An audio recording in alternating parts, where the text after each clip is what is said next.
Hello and welcome to this episode of Mind the Gap, Making Education Work Across the Globe with me, Tom Sherrington and Emma Turner. Hello, Emma. Hello. And we're absolutely thrilled. We've been looking forward to this episode for a long time. We're thrilled to have Doug Lemov with us, who is coming from Albany in New York. So hi, Doug. Welcome to our show.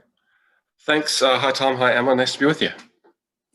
And we've got so much to talk to you about. We've been sort of thinking about this for ages. And, you know, you are one of the great legends of education, communication. And you know, I don't know how you sort of wear that. You're probably very humble about it. I'm sure you are. But it's true that you're probably one of the most recognized names there is about professional development. And Teach Like a Champion is a global brand. So it's an amazing achievement, really, to have got that recognition out there. And the ideas you celebrate are so powerful, which is the key reason. So I just want to kick off by asking you kind of, you know, what's your kind of working life like now? What's your kind of main thing that you're working on as Teach Like a Champion? Are we up to 3.0 yet? You know, what's going on in your life at the moment? Yeah, well, thanks for the kind words. I mean, I think you you overestimate me, but it's very gracious of you to do that. And I'm working on Teach Like a Champion 3.0 right now, which is look, I'm lucky to get to write and have people pay attention to the things that I say. But it's grueling. You know, I've been on this. I get up at 5 o'clock in the morning and I write from 5 till 9 or 9:30 or until I lose my ability to focus. But, you know, I feel I feel lucky in that what I get to do for a living is study teachers. And I really fundamentally believe that teachers are the most important people in society, and that democracy is not sustainable with great teachers, and meritocracy is not sustainable with great teachers. Great teaching is a fleeting thing. And so I get to study teachers who I think are great at the work and try and describe what they do. And it's a big opportunity, but it's a big responsibility. So honestly, I feel, to describe Teach Like a Champion 3.0 right now is for the next couple of weeks is a pretty stressful idea until I'm done. And then it'll be the enjoyment of getting to share the ideas that I've learned from outstanding teachers with people and hearing back from them about how they can take them and improve them and make them work for kids so that we can serve all of our pupils as well as we possibly can. Well, so what can you give us an idea of kind of how things are developing? Because, you know, obviously the first book, 49, and it's up to 62. And I noticed on Twitter you were putting out some feelers about, you know, are there any of the terms that you'd like to see changed or anything? So what's the key change? I'd say the key change, I changed the number of techniques less. I changed the names of some techniques, and maybe I'll circle back to talking about some examples of that and why in a minute. I think the biggest changes are I wanted to tie into research more and be more intentional about describing the connection because I value research and think it's so important, and wanted to be more intentional about tying the connections between the things that I see great teachers doing and the science of working memory and cognitive load theory and retrieval practice and all the things that, you know, we sort of know about the brain. I think that's one of the hidden stories of the last 10 or 20 years is how much cognitive science has learned about how we learn and how little it's affected teaching in some cases. So I also wanted to tie, you know, there's a lot of great, what I would describe as, you know, not cognitive science research, but social science research. So I just finished reading Peps McRae's outstanding book on motivation. It's so good. And it's profoundly good. Mm-hmm. And so I want to connect to the things that he says about, you know, what we know about the way that people are motivated. I just finished reading Jonathan Haidt's really fascinating book, The Righteous Mind, about how people come to their opinions and how people change their opinions, which they do reluctantly and sometimes not at all. So I think there's just a ton of really fascinating research, and I wanted to tell that story and connect. And I always want to update what's in the book based on what I've am learning and have learned from great teachers, because teachers are, you know, just amazing problem solvers. And anytime you give them a great idea, they do something remarkable with it. And that's always exciting. So I want to upgrade this, you know, the stories behind the techniques. But it's also been, you know, it's a tricky time in the U.S. and there's just a lot of conversation about diversity, equity, inclusion, social justice. And I also want to speak to that because to me, the book has always been about social justice and about the need to make sure that kids who are not born to privilege and who are not born to opportunity get the best education they possibly can. But I think there are also some drastic and catastrophic mischaracterizations of what a great school should do for young people who. That's something we're going to ask you about, because what's amazing to me, and I do kind of get a bit of a kick out of this, is that every so often someone has a go at you for some kind of pseudo-scientific, pseudo-research reasons, and TLAC gets characterized as a kind of control device, and people talk about the TLAC industry and stuff as if this is sort of a negative thing. But then on Twitter, everyone's sort of going, that's rubbish, buy this book, and then your book goes right up the charts again as a kind of, so I think it kind of backfires because, so how do you respond to that? You must be aware of this kind of critique. Yeah, I mean, for the most part, I don't respond because my interest is in working with people who, look, our time is scarce, and you have to make choices. And I want to spend my time working with people who believe in children and believe that the way that you love children and support them, for young people, is by expecting a lot from them and giving and challenging them and pushing them, and that form of high expectations is a form of love, and that's just what I believe about schools. And so people who, I think there are people who deliberately mischaracterize my work, and I don't really have much time for it because there's too much work to be done with people who really want to do the work. And so, and then I think there are people who maybe misunderstand it. It's a genuine misunderstanding, and I think that's part of what I'm doing with the 3.0 version of the book, which is trying to write more to forestall misapplications and misunderstandings. I think there are two types of misunderstandings. First of all, there are people who love the book and believe in it, and sometimes go too far and misapply a technique through a genuine misunderstanding of it. And I see that, I go to classrooms where people say, I'm doing Teach Like a Champion, and I walk into the classroom and I don't love what I see there, or don't like what I see there. And it makes, I have to reflect on myself. When someone tells me that what they're doing is Teach Like a Champion and I don't like it and don't think it's good for children, then I have to think about, how did I tell the story in the book? And what are some of the things that I didn't say that were obvious to me that could have helped forestall this? And, so that's one thing that I've been thinking about. And then I think there are other people who misinterpret it, for more skeptical reasons. They don't like it because of something that they perceive about it, that I also can do my best to control and shape those readings. And then I've done what I can do. So one example I give of that is I think one of the areas that for people who object to the book, what they object to most often is slant, which is the idea that students should track each other or should look at each other, and sometimes at the teacher in the course of teaching. And so I spent a lot of time telling that, I was really surprised when I went back to look at Teach Like a Champion 2.0, because I didn't tell a lot of the story that I know to be true about slant in the book. And so to me, slant is about human connection, and about the fact that we're deeply social creatures and we're profoundly influenced by the behaviors of people around us, whether or not we realize this. In part because, I write a lot in the book about, evolutionary science and how much, we think about ourselves as people who have evolved as individuals. And so we succeeded as in the struggle for evolution, for success evolutionarily, because we have a big brain and an opposable thumb and because we can stand up straight. But actually the reason that we won in evolution was because we were coordinating groups, and we're drawn to coordinating groups, and we have evolved as social animals. Edward Wilson describes us as eusocial. We're the only eusocial mammals which means mammals who will sacrifice themselves, the individual for the good of the group, and that's something profound about people.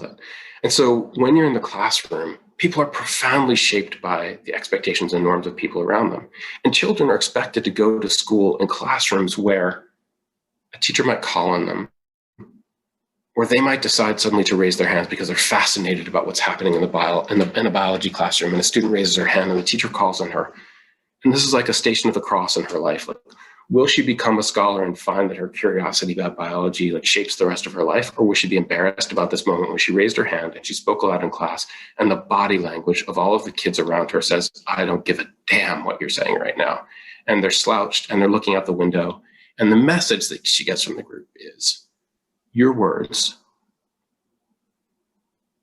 your words are meaningless. No one in their right mind speaks from the heart in a setting like that. But kids are asked to go to classrooms like that all the time.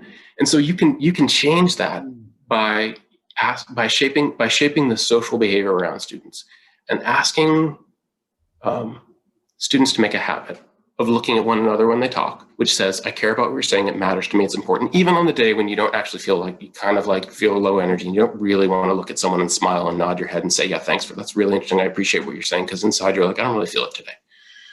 But it helps you to pay attention and to focus and to learn more of that habit. And it makes it safe for other people to talk. And it builds a community and a place where words matter.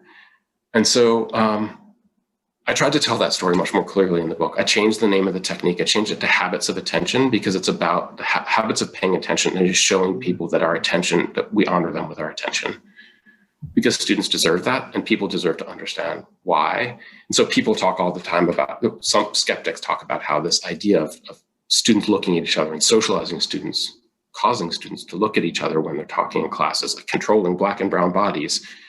And I care more about their spirits and their minds, and students have a right, whatever background, they have a right to go to classrooms, to go to school all day in classrooms that honor them.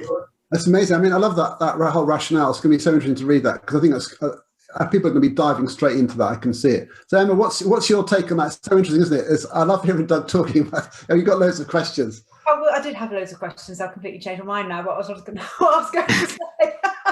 The first thing I'm going to say is I feel like the teacher's pet, because I am also reading The Righteous Mind, and I have just finished Pets McRae, so I'm reading the same books as Doug Lemov. Fantastic.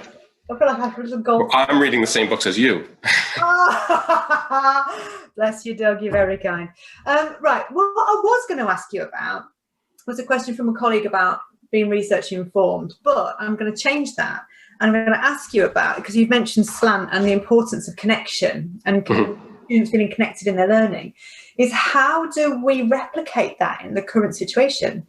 You know, how do we ensure that children are listening to each other's contributions, that are feeling that love that you talk about when there's this, I know you talk about dissolve the screen, but when they're literally disconnected from each other, how can we create that learning community? Yeah, well, I think that's, it's such a profoundly important thing for students to feel connected. And so much of what works is perverse and unexpected. You know, one of the things that I think, first of all, I think one of the most important things that we have to have is so basic, which is you have to have cameras on. And I've been hated and loathed a lot of times on social media. And maybe the time I was hated and loathed at most on social media this year was when I wrote a tweet about the fact that if, you know, you should have your camera on. You should socialize your children to have cameras on during the classroom. Because again, no one participates and says something of value to them when they're looking at a series of screen names and they don't think anybody's there and they're talking into a void.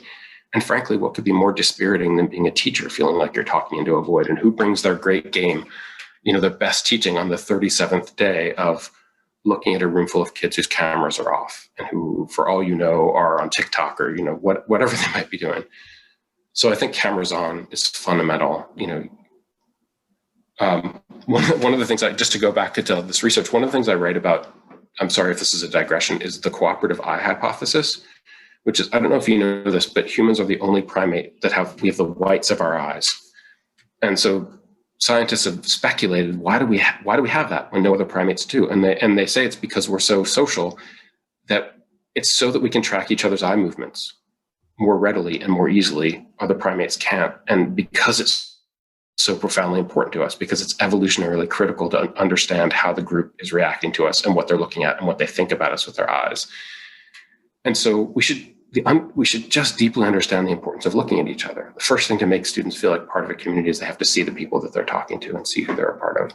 But then I think, you know, I have a colleague on my team, Colleen Driggs, she's brilliant. And for those of you who've read Reading Reconsidered, she did a lot of the work on that book. And she has a daughter who's in second grade, which is year 3 for you guys.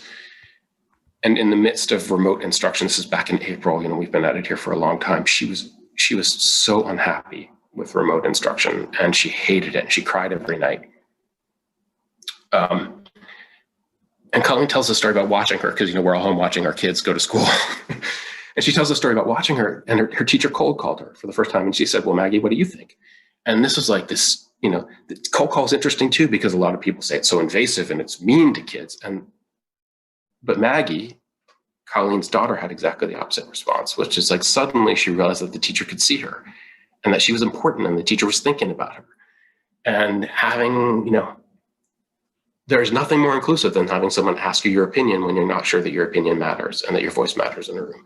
And so this was like this point of inflection for her daughter. And suddenly she realized that she was connected to her teacher. Her teacher cared about her. She was visible to her. And, she doesn't love remote learning, but she kind of made her peace with it based on this very perverse idea that she was cold called, which is someone reaffirmed for her the connection that existed, peripherally to her through this keyhole in the screen. So I think just, constantly being constantly deliberate about engaging kids and involving them and causing them to be active participants in the classroom is the best way to make them feel connected. I know from watching, I have 3 kids of my own, and my older daughter she's in her last year of high school before she goes to university next year. I love all of her teachers, but a lot of them try and connect with her. I was watching a lesson where, her teacher was saying, who's going to tell me what they did this weekend? And I understand why the teacher's doing that. She's doing it because she wants to connect to students. But it actually had the perverse effect on my daughter, which is like, first of all, that's not the role that she perceives this teacher to play in her life, which is like, I want to tell you all about my weekend. Like, you're my teacher and I appreciate you as a teacher, but teach me.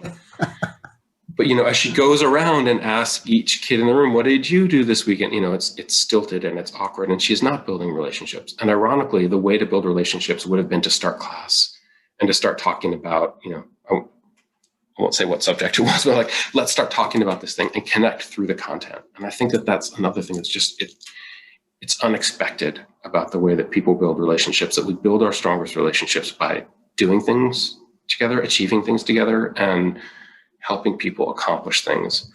And so a lot of the relationship building is done through the dynamics of effective teaching. That's so interesting. To me, that's the first thing. That's where you start in online teaching. Sorry, go ahead, Tom.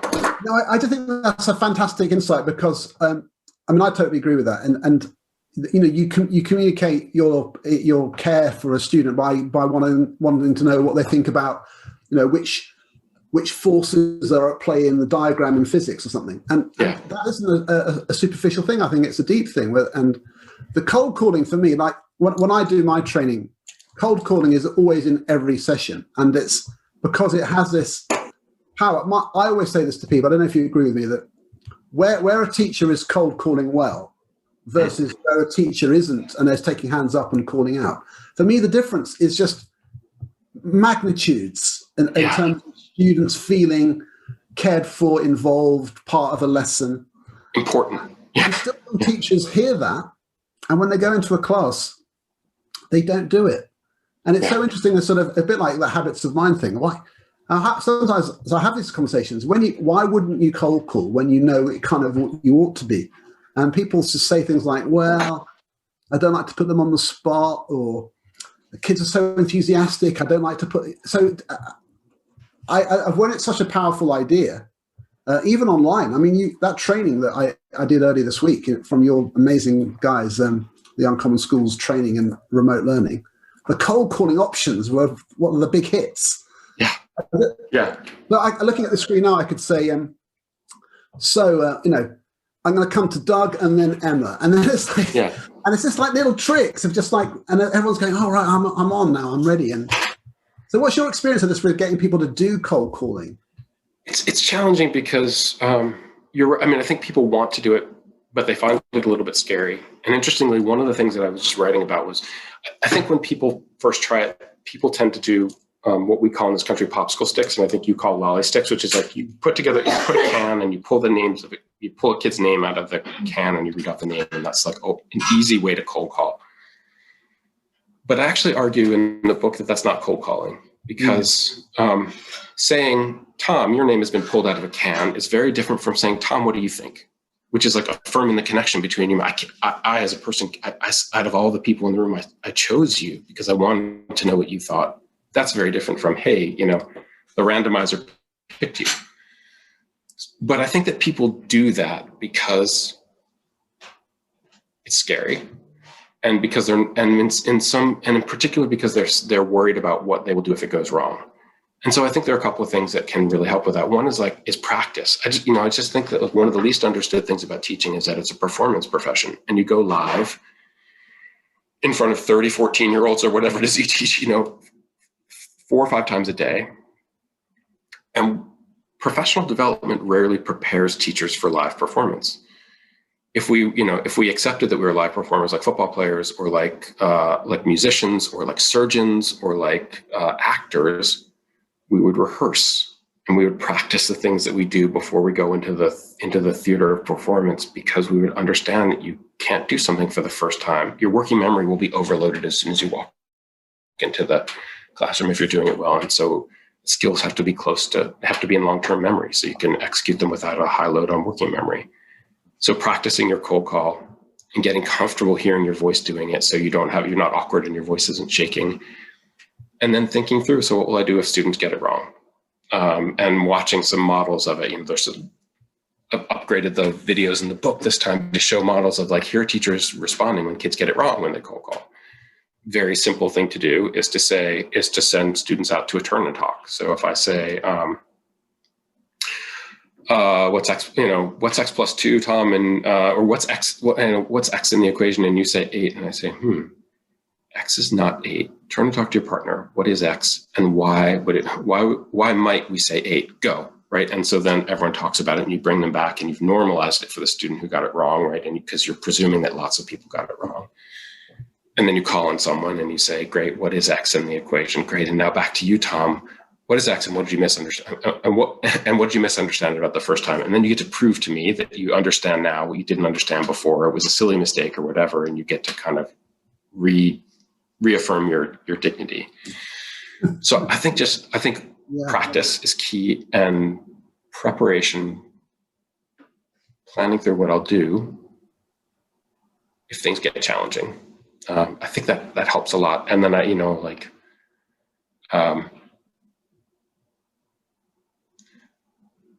well, to me, that sounds perfect. Part of that is the sort of culture of error. I'm going to ask you a bit more about that. What's your experience of that in your? I'm mulling over that a lot of what's being said implies a live delivery, and there's been quite a lot of discussion online anyway about the benefits or drawbacks of a live in the moment, like a Zoom call delivery, or using pre-recorded material. And I was interested to see what you thought about the difference in the impact, especially about the connection between a real-time delivery and then a kind of pre-record. Yeah. And also, because a lot of what you're talking about as well is sort of potentially secondary-ish. And I've got 3 very small children at home who are trying to homeschool and whatever, and just getting them to sit down in front of in front of that again. And it's kind of, how do we translate best practice for very young children who are homeschooling, and also the kind of live versus pre-recorded. I'm going to come to that in 20 seconds. I just want to circle back for a second, because I think when I answered Tom's question about cold call, I was imagining, people in real classrooms as opposed to virtual, which is really what you'd asked about. And so one other thing that we do, we have a little bit of a formula for this, Tom. We start every workshop with what we call a chat appreciative cold call. And so we've kind of worked out that this is our formula, and the chat appreciative cold call formula is ask people a question, make it really rigorous and engaging. Here's a video. What do you think of it? Please put your answer in the chat. As soon as people start chatting, then we choose 3 answers that we think are really interesting, and we tell people that we're cold calling them because we think their ideas are really interesting. Tom, what you wrote is you use the word systematic. That's such a fascinating word to describe this video. Tell us a little bit more about that, right? That is a cold call, but it's an appreciative cold call. It implies I'm cold calling you because what you said in the chat was really smart. And so that's how we always advise starting cold call when you're online. And I just wanted to get in a little prop for that. Okay, so to your question, Emma, which is the balance between synchronous and asynchronous. I mean, I don't think one is better than the other. I think they're different. And I think certainly some synchronous, some live interaction between teachers and students is, if at all possible, beneficial and necessary. I just think that students need to feel seen and connected to the person who, why create asynchronous videos is a question worth asking ourselves. When Khan Academy and, Oak National, there are lots of places where I can find videos already out there that I can just send my kids to watch. Why not just do that? And I think the answer is that it's worthwhile in part because the content of a video that I've prepared for my students is prepared for them exactly where they are in their learning, but it's also prepared by me. And they see the face of someone that they care about and they're connected to, talking to them about the content, and that makes an immense difference. But if I want that to work, I have to constantly reaffirm the connection, even when I'm distant from my kids. And so I think some sort of live interaction where we're teaching together, we're interacting as people. I think that's how a sense of belonging is built. But I think that, what you're describing with young children, Emma, is really the case for all of us. It's just most noticeable with young children, which is my max on a Zoom call is 75 minutes. And after that, I'm cooked. Tom, that's what, our workshops that we do, they're 90 minutes max. Because I think, Emma, you were saying you spent 7 hours online, before this call today. I just wouldn't wish that on my enemy. So when we do workshops now, I mean, it's been really interesting. We've had to think about this. When we do longer workshops, we do 5 days in a row of 90 minutes each. That's it. After 90 minutes, you're done. So what does that mean for an 8-year-old who spends 6 hours a day in Zoom calls? Yes, you develop some stamina over time. But I think we have to think about pacing. And part of pacing is balancing the ways that we engage kids. And so maybe for an 8-year-old, it's 30 minutes of live Zoom-based instruction. And then there's a break, and it's an individual it's an asynchronous task that they do on their own. Because Zoom fatigue is real. And so I think dosage is one question, which is how much time do we spend doing these things, but also how do we move back and forth between them so that we keep people as fresh as possible.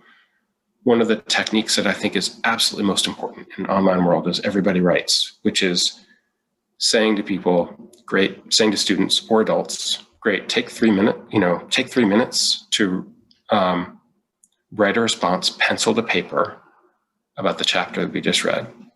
On your own, 3 minutes, go. Right. And so then I look away from my screen and I look down at a piece of paper and a pencil, and they look familiar. And they're the things that, create echoes for me of my learning, and they help me harvest my attention, because one of the things we know, as soon as you're on a screen, you expect your attention is divided and fractured, and you expect to be interrupted, and you don't concentrate the same. And so now I've built in more attention today, but I've also built a break from the screen. And then when I come back after looking down at my paper for 3 minutes, the screen, all of a sudden, my attention level is higher. And so I think a lot of managing people, and especially young children, through the day is thinking about shifting the modalities through which we interact. And that's a very challenging thing. And I don't diminish for teachers who are living it every day how hard it is, especially with glitchy internet and unreliable access to internet. But I do think that the answer is not, it's some combination of the two. Interesting. I like the way that in your workshop you sort of explore synchronous, asynchronous, and a sort of hybrid, semi-synchronous kind of idea. And I've been talking to teachers this morning who run primary schools in London about their experience, and everyone's doing it differently. Now, one school they had every day the teacher talks to a fifth of the class intensively, because they can do much more interactive feedback, and then they touch base weekly in an extensive way with all the children, but then they set them lots of tasks, and they felt that that's more useful than having them all on screen and trying to engage with them all simultaneously. more often. And so that's interesting. Like, and I thought that was an interesting sort of experiment that they're doing in a way. That's what they found is most productive. But it is amazing how creative teachers are having to be. We're all experimenting, aren't we? My youngest is 4, so he's having to do all of his schooling. Well, I've got a 4-year-old, a 7-year-old, and a just turned 10-year-old. So they're all really quite young. And it's amazing watching the different age groups, what their attention's like, how long they can maintain focus on any one particular task. But the uniting factor, and it's interesting you're talking about connection, the thing that they are most joyful about is when they see their own teacher on the screen. I mean, they're literally jumping up and down. Look, mummy, it's my teacher. Look, it's my teacher. And it was interesting that you said about loving children, because especially for a very young child, that teacher who they spend all day with, normally at school, there's a whole kind of emotional thing about they miss them. It's almost like I don't mean like grieving, but there's a huge person in their life that's missing. So actually some of the connection, although yes, it needs to be focused on learning and moving their thinking forward, the most joyful thing they have in a week is when they go on a Zoom call and they just chat all together as a class about what they've been doing. And it's almost like the opposite of what you were saying with your daughter who's coming to the end of high school, is that you scroll right back, and when they're really tiny, they just want to sit and talk to their teacher because they haven't got that incidental bit when they walk in off the playground and they're having or they walk around the school or they go into assembly, and it's not negating the social impact that those children are kind of missing. They're missing that interaction with their teacher. So it's kind of what I've noticed from parenting a very young family through this, is actually the importance of social connection as well as a kind of learning connection. But I understand that obviously to learn better, they need that social connection. Yeah, humans yearn for connection. I think it's so, like, one of the things I took away from Jonathan Haidt's book is that we think of ourselves as individuals. It almost seems like a stupid statement. Like, what else would you think about yourself as not an individual? And I think the answer that Haidt gives is, like, in many parts of the world and through much of history, you would think of yourself as a part of a group as much as an individual, and that our minds are built through evolution to think that way. And because we have such an individualist mindset, we fail to recognize often the power of and the yearning of people to be a part of something. And, belonging is the most important emotion and the most important motivator. So I think I could look different in a lot of settings, but I think I think the key notion there is, like, and what you're describing with your children is the need to connect. What's interesting to me, though, is a sort of contradiction there, in a way, of almost where I see teachers struggling, is where they're teaching the class too much as a homogenous whole, and not you have to sort of let people feel that they count in order to be part of something, don't you? So it's that thing of breaking down that thing of teaching everyone together and roping them all in, making them feeling that they do belong by talking to them as individuals. It's interesting, isn't it, that tension? You have this whole thing of ratio. I think that's one of the most powerful ideas in the whole Teach Like a Champion structure, is ratio, because it's about notching up more students, learning more, paying more attention, thinking harder, and constantly trying to find ways of increasing ratio. I mean, is that coming through? Is that an idea you're still sort of promoting in the next book? Yeah, I've really thought a lot about it. There are still 3 chapters on ratio. I think they're some of the most important chapters for sure. And so, my favorite is probably the one on writing, because, maybe it's my own personal bias because I'm a writer and I just value writing a lot. But I think that one of the most underrated ideas is a phrase called syntactic control, which I stole from a guy named Bruce Sadler who writes about writing. But it's syntactic control is young people's mastery of all the forms of syntax to be able to marshal them to create a complex, nuanced idea in writing. And that's an incredibly difficult task you think you understand an idea.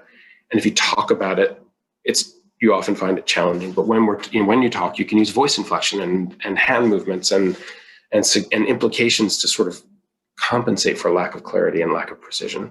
But when you write, you have none of those things. You have only syntax and only words, and it is the most challenging. The the think ratio is highest when you're trying to take an idea and hammer it into words.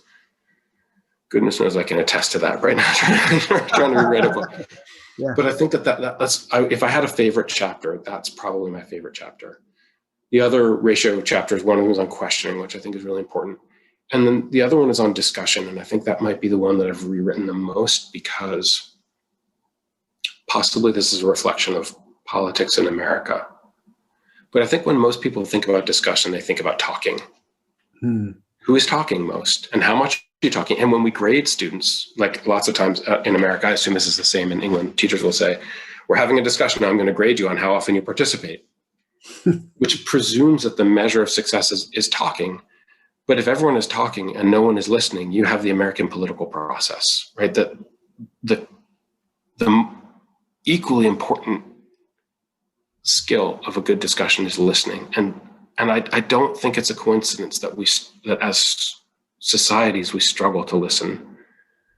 When in our classrooms, I think we could be more intentional about socializing students to listen during discussion and building listening behaviors and reinforcing the importance of listening. And so that chapter on discussion focuses a lot, strangely, on listening and building listening behaviors in students.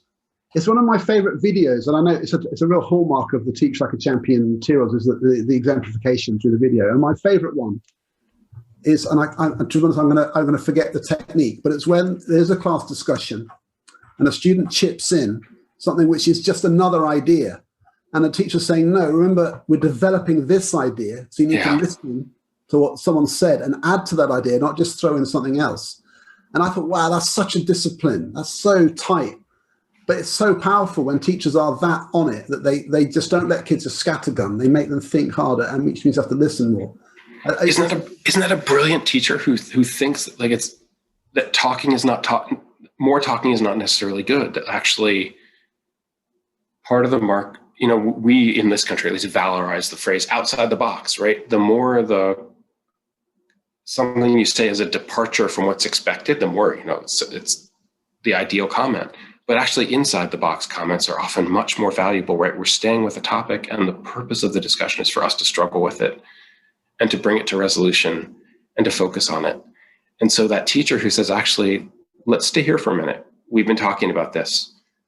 Not only makes the discussion better, but is socializing students to have strong listening behaviors and to understand what other people are talking about, and to not think that just because something is on their mind, it's the right time to bring it up. And I just think that as societies, we get farther and farther from that notion of I have an obligation to the people that I'm talking to make my comment relevant to them. I think it's, in part connected to the sort of rise of individualism as the sort of sole remaining criteria on behavior that Jonathan Haidt talks about. Yeah. But this notion of it was interesting to me, so I said it. Well, great, but what about what the rest of us were talking about? I'm so glad that you picked out that comment and that technique of all the things in Teach Like a Champion, because I just think it's so subtle and it's so hard to do to sort of communicate to students. Yeah, I'm glad you felt really strongly about that. But what we're talking about is something different right now. It's that art of, it's almost like a verbal fidelity, isn't it? Like it's I'm writing that. Honestly, I love verbal fidelity. If that shows up in the book, Emma. Work me on that, Doug. Verbal fidelity. Well, I'm a collector of phrases. There's no doubt about it. There you go. Emma Turner, verbal fidelity. You heard it here. But it's having that. My notes. Having that discipline, to have that verbal fidelity, because when I read Pet's McRae book about attention, and he said about the novelty bias, it's almost like, because we're hardwired as humans as well, to have that kind of moment. It's a real kind of strength to pull that back and not have that kind of novelty bias and think, no, this is our moment of fidelity as a class. And children need to know that. Children need to recognise that part of attention, part of focus, and part of learning is this fidelity. There you go. So many things that get called discussion in classrooms are not discussions at all. They're a sequence of comments made aloud. There are a series of comments made aloud in sequence in a room, but they're not a discussion. One person says one thing, another person says another thing, another person says another thing. A discussion is when we implicitly agree to a shared topic and we try to, and we focus on it and we bring it to resolution together. And I think a minority of the times when we think we're having discussions, we're really having discussions in the classroom. Which is where I think check for understanding, like as well as ratio, check for understanding. Well, there's so many things, gosh. But to me, like it's where teachers are saying things like, what do you think, Michael? But Michael, what do you think Josephine was saying? Like, so Michael has to listen. So the check for understanding is tell me what you think she was saying, and so that he's brought in. And I think teachers do that well. Well, they know that a kid's made an incredible point. How does everyone benefit from that incredible point? Well, reflect it back to me. What do you think was being said? And even in a pair, like when you do talk partners, you don't say, what were you saying? You say, what was so-and-so saying to you? Because what did your partner say? Yeah. Because then they're like, I have to listen to my friend and represent them. And all those little subtleties are hugely powerful if you do them all the time. But it's giving the kids as well the language of discussion. So they need to learn those sentence starters and the associated vocabulary. Because if they only know and then but so, if they don't know, I agree in part, I concur, I agree wholeheartedly with that. However, have we looked at it? They need to know that extended discussion vocabulary, and that needs to be taught early, because it's not that children are incapable of having complex thought and discussion. It's just that sometimes they've not got that connective vocabulary to be able to connect their ideas in talk, because they haven't been taught the tools to be able to express themselves in that way. They understand a concept, but they haven't got that thinking vocabulary. The presumption that somehow they will figure that out, they will infer that on their own is. My 4-year-old is not going to go on the playground and go, I concur. Right. He's not going to pick that up with his friends. I read the same evidence, but I interpreted it differently. I think you may have a little bit of bias there. But it's I think that's absolutely true. And Tom, to your point, I think it's also fascinating that what you described is actually a combination of two different techniques. It's what I love most about Teach Like a Champion, which is I see someone do something and I describe it to people. And suddenly they're like, yeah, and what you mean is this. And actually what they say that I mean is actually they're describing something much better than what I mean, or they find an adaptation for it. And I mean, that's why I keep rewriting the book, because I think what you just described is this combination of like the listening behaviors that I'm trying to get at in the ratio for discussion check, which is how do we help children learn to listen in the classroom, which is so vastly underrated. And checking for understanding, which is how do we make sure that we know what they're learning? How do we understand the gap between I taught it and they learned it?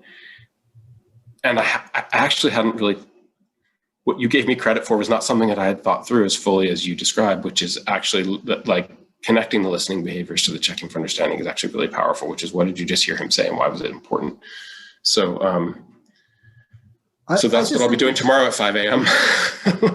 Yeah, one of my favorite things to sort of explore with teachers is the power of asking the same question to different children. So someone will say, even like the answer to a maths problem, the way they express it, and so you say, oh, that's interesting, and it's not quite the same. Is it the same? Are they different? And the subtleties come through. I just think. I feel like, we could talk to you for hours, but I have to say, I don't think I've ever been, in terms of teaching, more eagerly anticipating a teaching book than this third edition, because I've sensed through your output on Twitter and so on, I don't know, there's a kind of a shift, another shift, and I'm really excited about reading how you've changed, especially after the whole, like you say, and it was referenced in your webinar about this whole sort of social dynamic critique, which is you've been embracing at Uncommon Schools and so on. Can't wait. Thank you. I just want to ask you a more broad question about your sense of the kind of the mission that you're on. Yeah. Because we could get stuck into nerdy conversations. Sure. Wouldn't be the first time. It comes so strongly through everything you say. Like it really comes from a deep place, doesn't it? This conviction. Mm-hmm. So what sustains you through that? I mean, is it because you keep seeing situations which are poor, or why do you feel a strong conviction that it really matters to do this stuff so thoroughly? Yeah, that's a great question. Yeah, I'm sure there are a variety of sources. I mean, like the ones that I'm aware of are, I have 3 children of my own, and every day I get up and I love them deeply, and I think about what it must be like to be a parent who loves their children equally and sends their kids to schools that don't support them in accomplishing their dreams and what you think they're capable of. I just like the desperation of a parent in that situation. So I'm sure, that's obviously part of it. I think also like teachers just had a profound, it's interesting. I was not a very good student through much of my schooling career, certainly like in my middle school years. And so I think I've always been kind of, and then like when I got to university, I became quite a motivated student. So I think but I've always been like had connections to and had immense gratitude and appreciation for my teachers. And in many cases, they were important, like parenting figures to me growing up. And so I think part of it is like also wanted to pay back that debt of gratitude, but also kind of like a fascination with like, why does someone who cares so much about learning, why did I spend so many counterproductive years in the classroom, and what was it? And like, I have to control myself from telling stories about, young Lemov and his many follies in his middle school years. Because I think a lot of it started from, my kind of studying the environment around me and the expectations, even as a student. So maybe those are some of the antecedents, but I'm glad it comes through that I care deeply, and the purpose of the book is because I love children and I want to help. I want to help teachers. Teachers make sacrifices to be teachers, and I want to help them be successful and know at the end of the day that they have given up a lot to be a teacher, but they're great at it. And second, I think love is a really complex thing. Like you love kids, but that doesn't like if you have kids yourself, like you love kids, and that doesn't mean you can you can have more ice cream. I love you, but you got to read a book now, and I love you, but like you said you wanted to accomplish this, so like let me help you put a schedule together and sit down and do the things that you said you wanted to do. That love involves limit setting and expectations, and I just think that teachers should be prepared to support children and love them in that way. And I think that often the advice that teachers get is very different, and it can result in I apologize if I'm going on here, but like there's a really fascinating vignette at the beginning of Dan Ariely's book, Predictably Irrational, which is a sort of behavioral economics book, and he describes taking bandages off. Interestingly, he was speaking of child, he was a burn victim when he was like 20 or something like that, and he spent a ton of time in hospitals having bandages removed.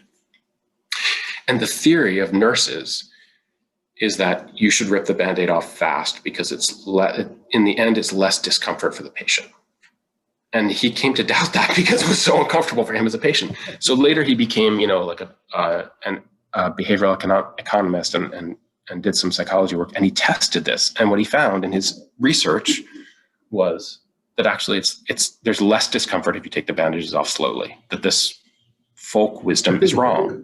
Yeah. So he went back to the hospital where he got all of his care, which is like, such a great story. And he told the nurses, and what the nurses said was, I'm still not doing it. And he was like, what? And they said, because the thing that you don't understand is how much pain it is for the nurses to take off the bandages slowly. And that ripping off the bandage for them they're attending to their own care at the same time, right? Ripping off the bandage for them mitigates the pain of watching your patient suffer. And there's an analogy there for teachers, which is like, it's very easy to treat yourself and to choose a treatment because it is less uncomfortable for you, the teacher, the nurse, as opposed to what's most beneficial for the patient. And I think a lot of the advice that gets given to teachers is, very smart people rationalizing ripping off bandages fast because it's easier as a smart person to rationalize why you should rip the bandage off fast as opposed to why you should take it off really, really, really slow, even if it's hard, right? And so I think maybe there's a hidden subtext to the book, which is like, if you want someone to tell you that it's okay to do what's easy for you, like, I'm not your guy. God knows. And I get shouted at a lot for that. But if you want someone to tell you how you can do what's what's best for kids, even though it's difficult. Like, I want to be that guy for people. Well, Emma, I think we need to wrap it up in a second. I'll let you do that. I just realised, Tom, we haven't asked about the coaching book. I know. We'll have to do that in another episode. Okay. I had a really quick question about the coaching book, because I've spoken to Phil Naylor this week, who runs a podcast over. I don't know if you've seen. Yeah. So Phil Naylor, Professional Football Association A coach, interviewed Sir John Jones last week, also football coach. Obviously, you've written this book on coaching. I just want to know if the next route into teaching for recruitment is through coaching, or whether it's coaching goes into teaching or teaching goes into coaching. Which way is the dynamic? Well, that's one of the interesting stories about the book, which is, I'll just tell you really quick. Like, so at some point I wrote Teach Like a Champion, and like some sports franchises and some federations reached out to me and said, hey, could you tell us, could you come work with us about teaching? Coaching is teaching, right? And I went and did it. And my original assumption was that, and I was really embarrassed, because I wasn't embarrassed, but like I was fascinated by it and I loved it, but I didn't tell people work what I did because I felt guilty. Public education is in a shambles, and it's the most important issue to me in society. And like, here I am spending my time talking to football clubs about, how to make better midfielders, even though I loved it. But what I came to realize was that one of the things that I knew about teaching, and like a teaching video, was so profound to coaches. And the book starts with my sort of showing coaches from our top football league, professional coaches, video of a math teacher. I read that today. Great. Yeah, and like, so I was terrified, because I was like, I planned this out for a workshop, and I went to the workshop, and as I'm walking to the front of the room, I was like, how could I be so stupid? I'm going to show these guys a math clip and expect to have a great workshop. And so I show the clip, and I pause afterwards, and I'm absolutely terrified. And then the two coaches who spoke next said like just deeply profound things about the video, showing not only that they got a lot out of the video, which is exciting to me and wonderful, but the comments were instantly applicable to teachers. And that was like one of the many moments where I realized that teachers have a lot to teach coaches, but coaches also have things to teach teachers. And a lot of the coaching book would not stay in its lane as I would write it. Like, a lot of the first chapter is about the power of perception.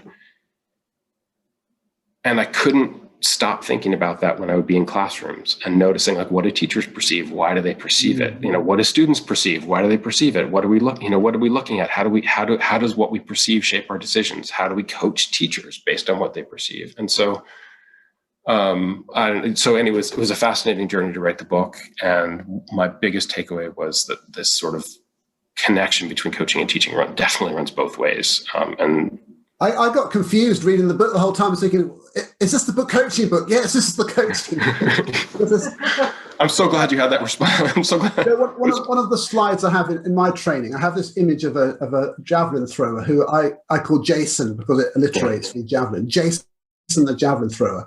And the analogies you can draw from coaching the javelin thrower they're huge. So I totally respect that challenge to stay in the lane with the coaching book.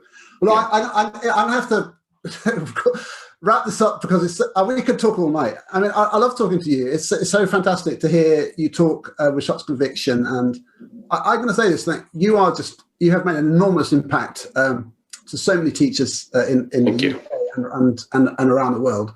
And we have as well. I hope you feel good about that, because that's affecting a lot of children. And it's huge credit to you. You deserve massive credit for everything you're doing. I think it's incredible. And you're a very humble person, so I know that you probably don't find it easy to take these compliments, but it's a significant thing you're doing, and I can't wait to read the next edition and celebrate it like I've been celebrating your online work. Thank you.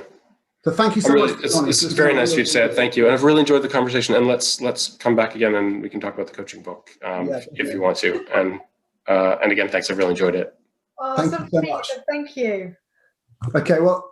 We'll see you again, everybody. Thank you for watching this episode of Mind the Gap with me and Emma, and we'll be back very soon with more guests. But thank you for joining us with the wonderful Doug Lemov.